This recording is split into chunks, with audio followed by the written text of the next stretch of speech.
Is democracy founded on reason? Part 2. By James P. Pierce. We visited the fact that the reason fell on the will of the people, which as we can see by identity politicking is not the case. This will compromise itself to the few being allegedly oppressed by the many. So why is there a reason for the betrayal of that will? That lies not with our will, but with the will of God. We have not surrendered to that yet. The West keeps pushing the self-will narrative. We possess free will, but that does not necessitate the orientation to that which is good or godly.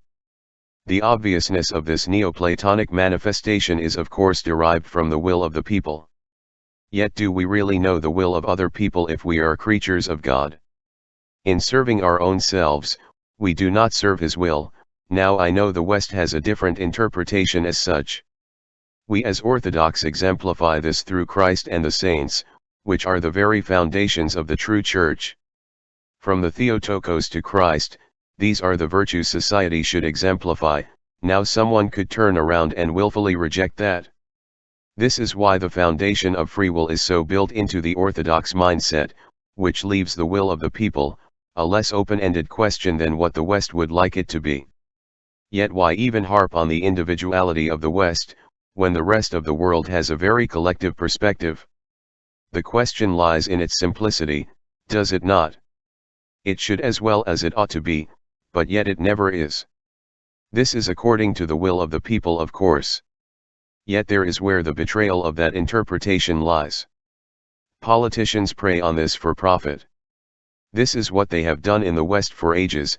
It seems like a recent phenomenon for some reason, but it is a tale as old as time. Where the will of the individual pushes against the collective.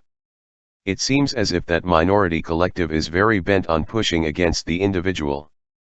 Now, this is not to make a case for self-aggrandizement, this is a quagmire of an ethos.